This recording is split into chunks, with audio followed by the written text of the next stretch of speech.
सुनो, एक मुहावरे का अर्थ बताओ। मुहावरा क्या है? मुहावरा है सांप के दुम पर पैर रखना।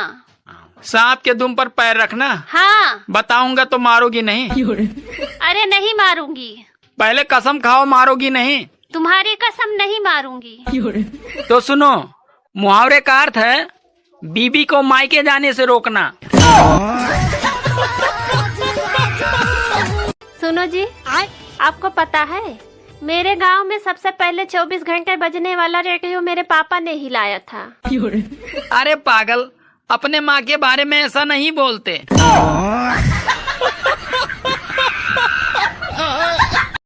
एक पत्नी ने अपने पति से बोली कि अच्छा एक बात बताइए, पार्वती जी और शिव भगवान के फोटो में शिव भगवान त्रिशूल लिए खड़े हैं, लक्ष्मी जी और विष्णु भगवान के फोटो में विष्णु भगवान चक्र लिए खड़े हैं, सीता जी और राम भगवान के फोटो में राम भगवान धनुष लिए खड़े हैं, सिर्फ एक ही भगवान जी के फोटो हैं, राधा जी और कृष्ण भगवान जी के फोटो, जो कृष्ण भगवान बांसुरी बजा रहे हैं। ऐसा क्यों? तो पति बोली, तुम इतना भी नहीं समझती हो, सारे देवताएं अपने अपने पत्नी के साथ खड़े हैं, इसलिए हथियार लिए हुए हैं। बस एक ही कृष्ण भगवान है जो अपने गर्लफ्रेंड के साथ है, इसलिए चैन से बांसुरी बजा रहे हैं। आप कहाँ थे जानी बाबा? मोहब्बत और नौकरी दोनों एक जैसी होती है। आदमी करता रहेगा, रोता रहेगा, लेकिन साला छोड़ेगा नहीं। ऐसा कौन सा फूल है जो 36 साल में सिर्फ एक बार ही खिलता है? 36 साल में सिर्फ एक बार खिलता है? हाँ। ऐसा कोई फूल होबे नहीं करता है? होता है। होता होगा तो हम नहीं। एक पुजारी ने शादीशुदा लड़की से पूछा कि तुम लड़की लोग मांग में सिंदूर क्यों लगाती हो? तो लड़की बोली, देखिए पुजारी जी, हम लोग सिंदूर इसलिए लगाते हैं ताकि कोई भी लड़का को ध्यान जाए तो उसको याद रहे कि जिस प्लॉट पर उसका नजर है उसका भूमि पूजन हो चुका है। सुनो, मेरी बहन के शादी के लिए कोई लड़का नहीं मिल रहा है, तो तुम ही कोई उपाय बताओ। तुम्हारी बहन की शादी के लिए कोई लड़का नहीं मिल रहा है तो मैं कोई उपाय बताऊं?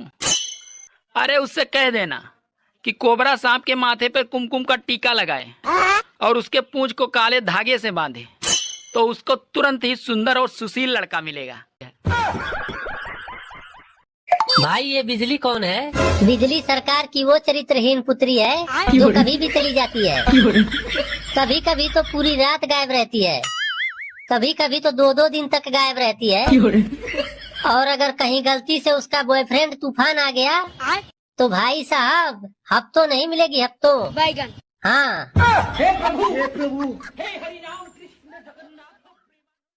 एक बात बताओ, जब बीवी नई नई होती है तब पति बहुत प्यार करता है, उसके बाद क्यों नहीं करता?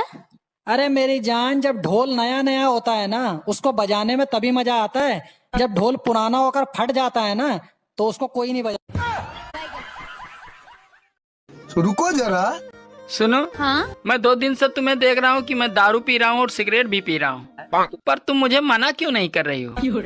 और 2 दिन पहले तुम मुझे दारू पीने से मना कर रही थी कि दारू मत पियो, सिगरेट मत पियो, नहीं तो कैंसर हो जाएगा, तुम मर जाओगे।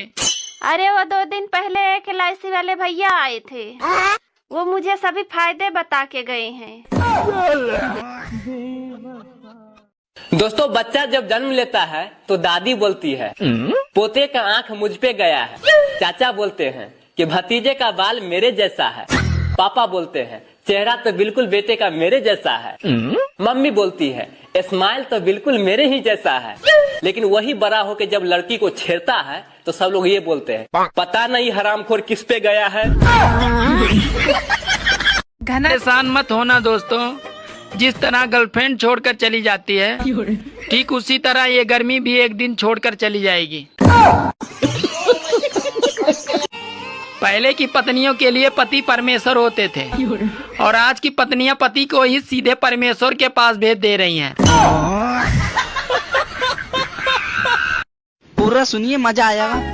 मुझे तो अपनों ने लूटा, गैरों में कहाँ दम था। मेरी हड्डी वहाँ टूटी जहाँ हॉस्पिटल बंद था। मुझे जिस एम्बुलेंस में डाला उसका पेट्रोल कम था। मुझे रिक्शे में इसलिए बैठाया क्योंकि उसका किराया कम था।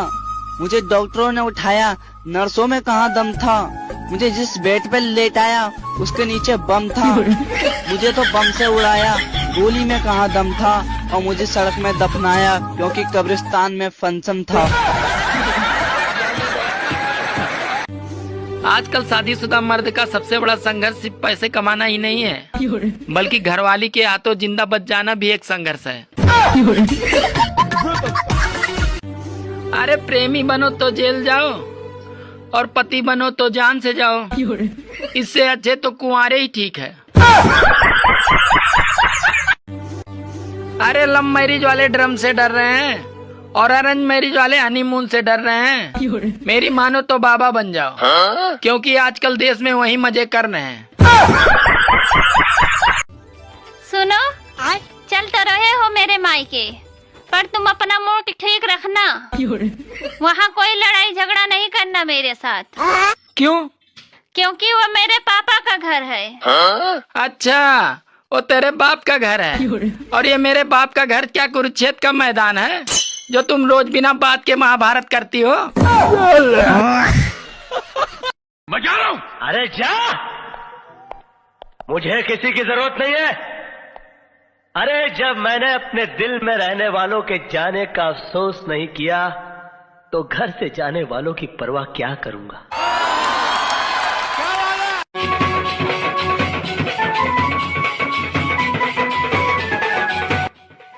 बेटा गली में देख किसके घर ढोल बज रहे हैं। अरे जिसके माँ बाप समझदार हैं उसके घर बज रहे हैं।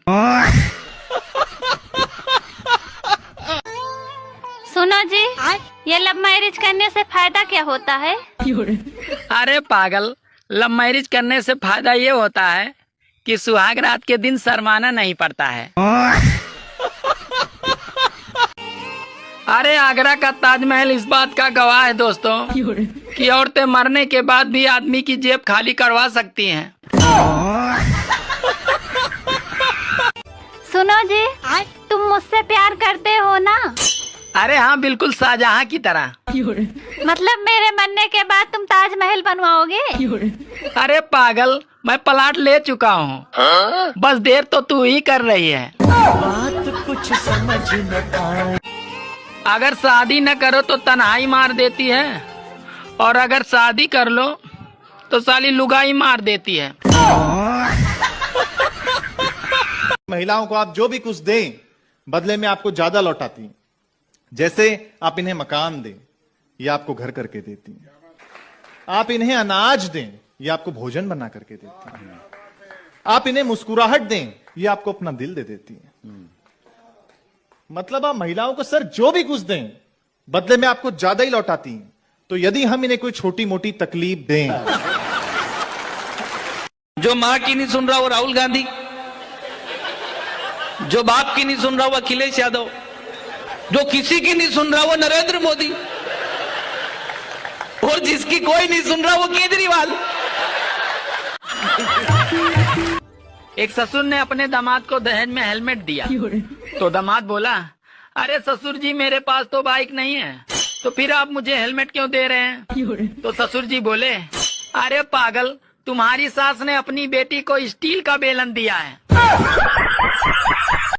सर्दियों में हम धूप सेकने के लिए सूरज को ढूंढते थे, अब गर्मियों में सूरज हमें ढूंढ ढूंढ कर सेक रहा है। समझ रहे हो? ना जंगल, साफ मैदान, एक रास्ता, दो मकान, बताओ क्या होगा? एक औरत बाबा जी के पास गई और बोली, बाबा जी मेरे पति घर आते ही मुझे बहुत मारते पीटते हैं, कुछ आप मेरे लिए कीजिए ना। तो बाबा बोले, ठीक है बेटी, मैं तुम्हें एक ताबीज देता हूँ, जैसे ही तुम्हारे पति घर आएंगे ये ताबीज दांतों के नीचे दबा के रखना। तो औरत बोली, ठीक है बाबा। एक हफ्ते के बाद वापस औरत बाबा जी के पास गई और बोली, बाबा जी ये ताबीज से बहुत फायदा हुआ है। तो बाबा जी बोले, बेटी फायदा ये ताबीज से नहीं बल्कि जुबान को बंद रखने से हुआ है। ये बताओ, जब पहले फोन किया तो क्या कर रहे थे? हम हाँ, उतार रहे थे। क्या? कपड़े। और जब दूसरा फोन किया तो क्या कर रहे थे? डाल रहे थे। क्या? पानी यार सर पे। और जब